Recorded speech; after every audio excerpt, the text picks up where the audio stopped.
What's going on, everybody? It's Charles. In this video, we are going to be installing a catch can on the Golf R. If you saw that video on carbon buildup on the Golf R, you saw that there was some carbon on the back of the intake valves. And a lot of you guys had the question of, hey Charles, will putting a catch can on the car solve this problem? And while my gut says it's not gonna solve the problem of carbon buildup, I'm kind of curious too. So what we did in that last video is I cleaned cylinder 1 and cylinder 2 intake valves and left 3 and 4. Now we're going to install the catch can and monitor what happens. Now with this catch can setup, this actually replaces the PCV valve that's bolted to the cam bearing ladder. The kind that I installed on the Tiguan actually just piggybacked on the factory PCV valve. So this is going to be a pretty cool experiment to see how this one performs. Let's see what we have in the kit. We have our 2 hoses that we're going to install. This is our block off plate for the PCV valve. This is going to be an N80 valve hose, a seal, the catch can itself with a dipstick, a whole bunch of fasteners, and then this is the top piece that bolts to that plate that replaces the PCV valve. Now, because we have a Golf R, we need one more piece, and that is to relocate the washer fluid bottle top. This is really only for the Golf R and the S3. If you have a GTI or an A3, you don't need to worry about getting this extra kit. So we're gonna be working in kind of 2 main areas. Area number 1 is going to be right here where the factory PCV valve is. We're going to remove this, which means we also have to remove these 2 ignition coils. We're also going to be pulling the hose back off of our turbo inlet pipe, and we're going to be working over here, relocating the washer fluid bottle. This is right where our catch can is going to go. First up, we are going to remove these 2 ignition coils, but we actually have to unplug all 4 of them. Something you are gonna need though is a very thin 10mm wrench in order to counterhold the nut on the coil. If you just take your impact and zip it right off, you're probably going to twist and break the wiring, and we don't wanna do that. So what we'll do, we'll counterhold, and then we'll zip off this top nut. And we can move that ground strap. Then we can go ahead and loosen the bolt. We'll do all 4 of them this way. Next, let's go ahead and unplug our ignition coils. Because these are on a hard bracket, you really do want to unplug all 4 of them, and it just makes doing this whole job a little bit easier. Next, I'm going to pop this front plastic loom up. On a side where the EVAP purge valve is, there's 2 little retainer tabs that hold it into the bracket. You just take your pocket screwdriver, pry them up a little bit. That'll let you lift this side up. Then we need to do the side near the high pressure fuel pump. So that just gives us a little bit more room to work, and it makes our coil connectors come off a bit easier too. Next, I'm gonna take the hose off the N80 valve, which is also called the EVAP purge solenoid. We'll get our hose clamp pliers. We'll take this hose clamp off. Also, while I'm here, I'm gonna take this hose clamps. I'm gonna just twist the hose back and forth. Mine twists super easy because this car is pretty new. If your car is not so new, you might need a pick or something a little bit more aggressive to get that loose. Next, we are going to unbolt that other coil that I forgot to unbolt. All right, let's go ahead and get our coils out. Now there is, shockingly, a special tool to get these coil packs out. Usually, you can just kind of wiggle them, and if they're happy, they'll come out that easy. If they don't come out that easy, what you can do is push the coil pack to the side and slide an air nozzle down and hit it with a little compressed air. That'll usually pop the coil pack up. Or you could buy the special tool to take them out. That works too. Those came out super easy. All right, let's go ahead and get our PCV valve off. You'll need your T30 for that. We can take our small pry bar here, and we can gently just pry up on that valve. You wanna be careful because we don't wanna damage the seal. We need to reuse that seal. All right, our valve is loose. Don't worry about these bolts falling out. They are captive. Next, let's get this hose all the way off this N80 valve. Next, we need to move to the back where the turbo inlet pipe is and get the connection off back here. This is probably gonna be the hardest part of the entire job. In order to get this off, what I'm gonna do is I'm gonna disconnect the diverter valve real quick. That way that connector's not in the way. Then what you need to do is you need to have kind of a pull up and twist back and forth motion in order to get it out. What's funny is it wasn't even the hose that came loose, it was the piece from my turbo inlet pipe that came loose. Let's go ahead and get this guy put back in here. Next up, I'm gonna start one of the hoses. This is the longer one that has an AN fitting on one side and this elbow on the other side. This has to drop below our coolant line, and you don't have to do this next, but but I think it's gonna make it a little easier to get it underneath that coolant line without the block-off plate already on there. Slide that under there. Now I'm probably not gonna clip it on, I'm just gonna leave it there. That way it's there and ready to go. Okay, now that we have our old PCV valve off, we have to build part of our new one. So this is the plate that replaces the PCV valve, and we need to put our top piece on, and we need to put the barb fitting on for the evap purge solenoid. Let's start by getting our gasket for this top plate on. There is a channel inside this lower plate that the gasket slides into. Make sure you get that gasket all the way in there. We don't want to pinch it when we install the top part. So here is our topper with the AN fitting on it. You can see not a whole lot going on in here. This is our plate. This serves as an oil baffle. We want to slide that. If you look, there are 2 grooves right there and right there. This plate slides into those grooves. Now this will fit either way. You want to make sure you get it installed the right way. At this angle, the bottom should be basically flat. If you install it the other way, it'll probably go in the car all right, but it has this kind of weird, sharp angle to it. You can see it right there. That is not correct. Don't do it this way. If you accidentally put it in that way, just go ahead and take it out and install it the right way. Should look just like that. Now, so that plate doesn't fall out, we will take our bottom part, lay it on top, and then flip it over, and next we're gonna go ahead and bolt it down. These bolts are tiny little guys. They are 2.5 millimeter Allen that you're gonna need. If you don't have a 2.5 millimeter Allen, I'll link it up for you where you can get a whole set for pretty cheap, and it's the same set that I'm using now. What we'll do, we need a little Loctite, and then we will definitely want to start these by hand. I'm going to go ahead and get them all started, and then we'll come back and snug them all down. Now that they're all started, we can go ahead and snug them down, and I like to work across the piece here, snugging them down a little at a time. Anything we can do to help prevent stripping any of these bolts out, and we also want to make sure that that seal compresses properly.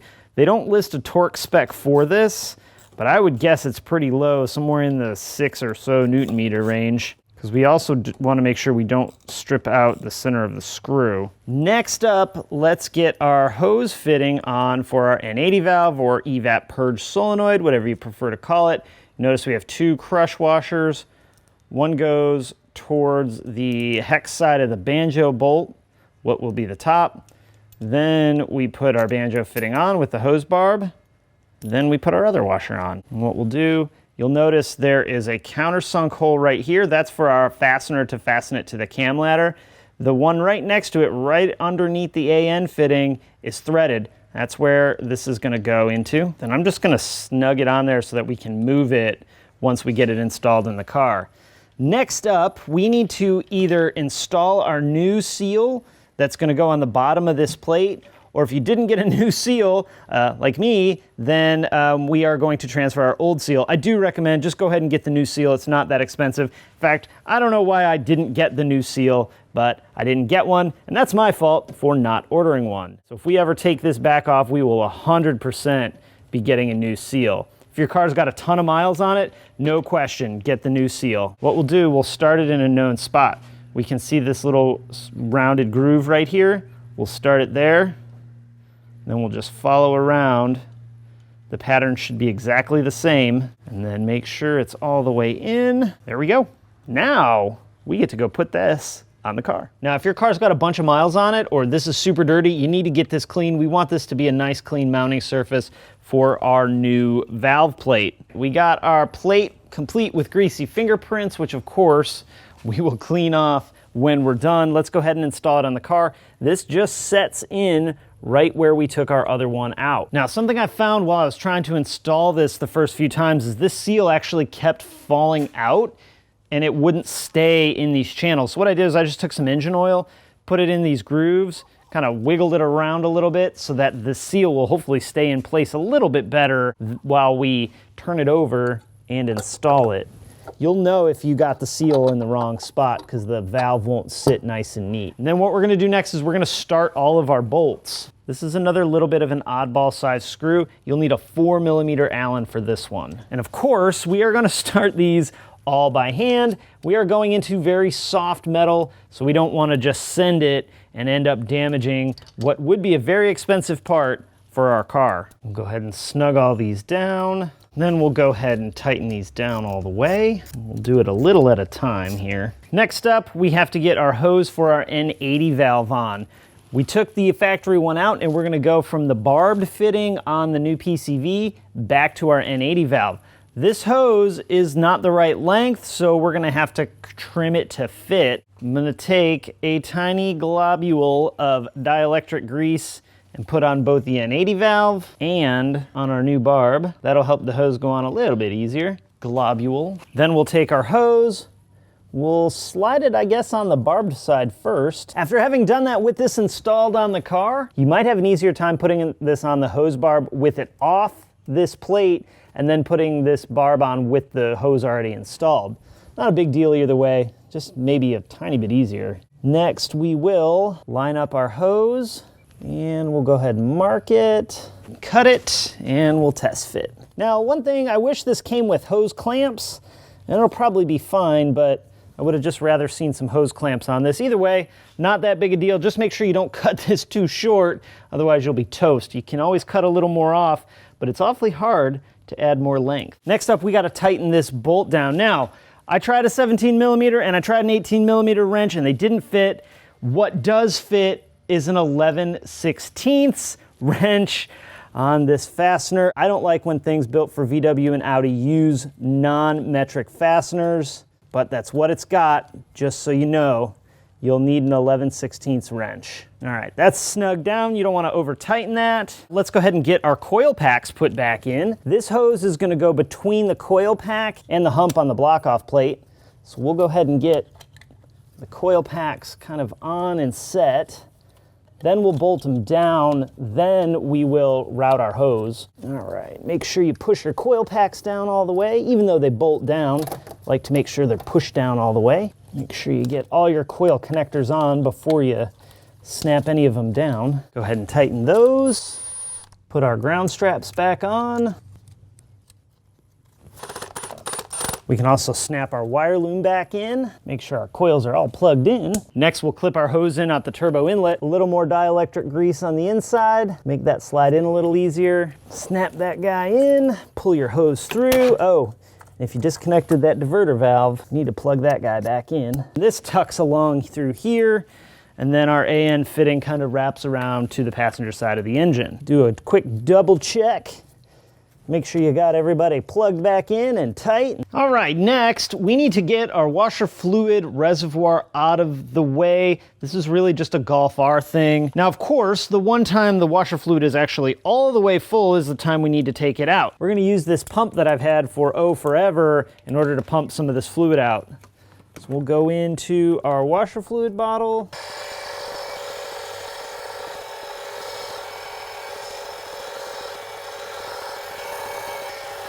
Well, that worked out pretty well. Let's go ahead and get this washer fluid bottle out of our way. Take this 10 millimeter bolt out.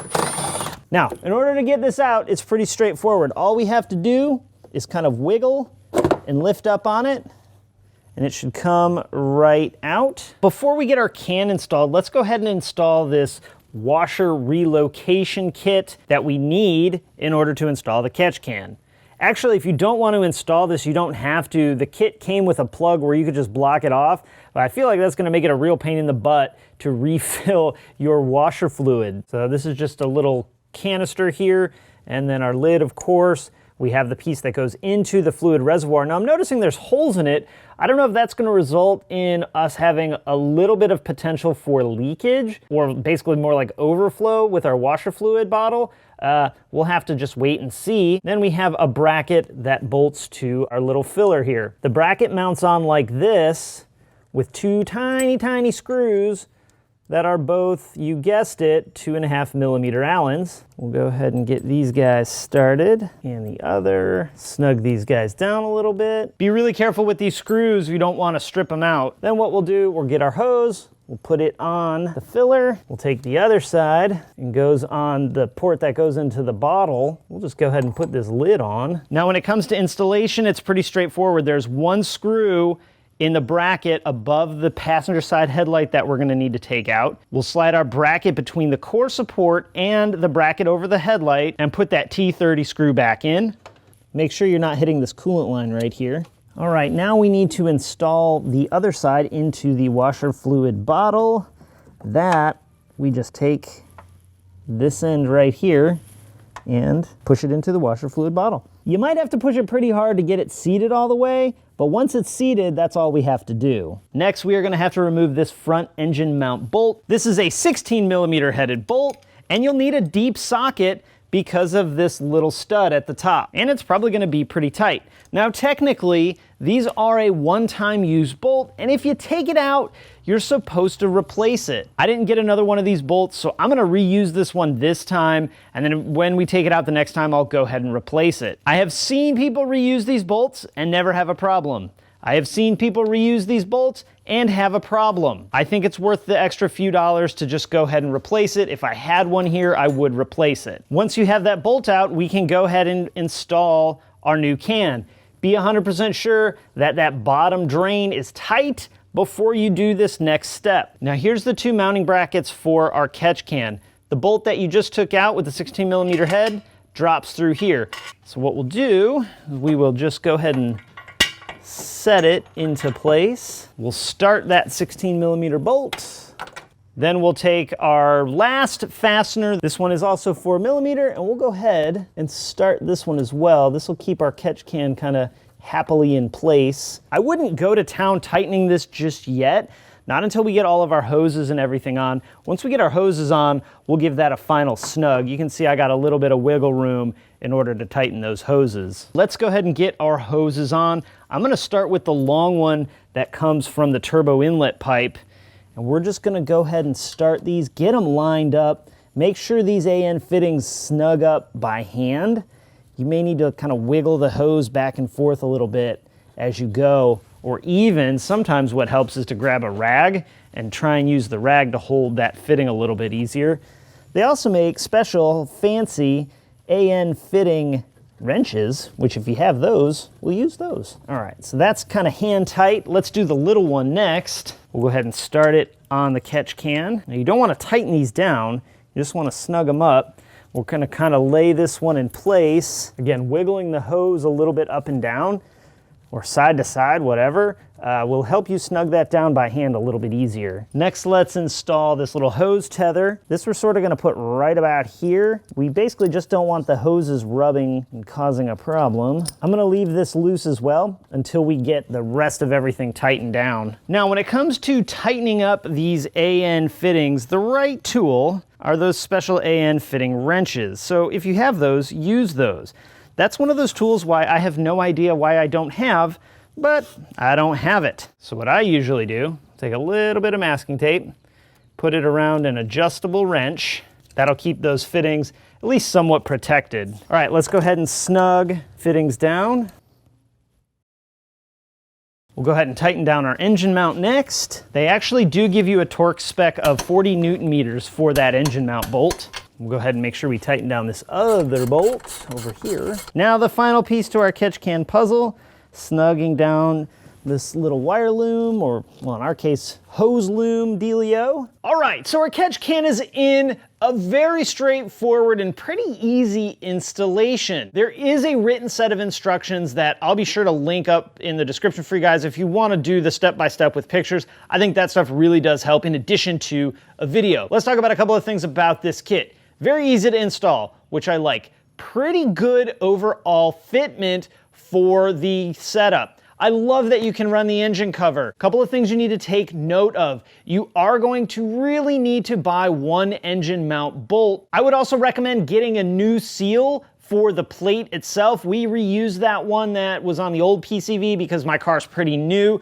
but if your car's got any kind of mileage on it, go ahead and get a new one of those seals. Now, this install might require a few tools that you don't have. Specifically, the 2.5 and the 4mm Allen. These are not super common things.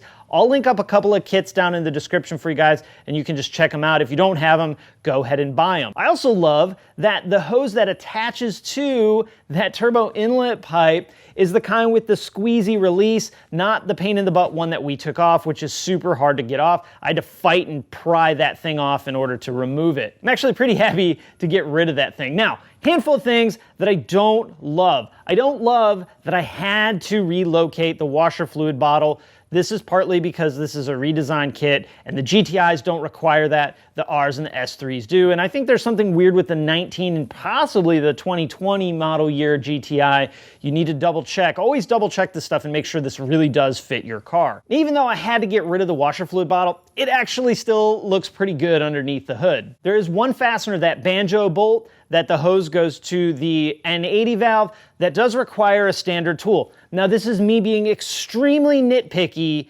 about things, but we paid top dollar for a premium kit. I hate it when we have a European car and we put something aftermarket on it and I gotta break out the SAE tools. I realize how stupid and petty that is on my part, but look, that's just a thing, right? We don't have standard tool or standard fasteners on this car. We have metric.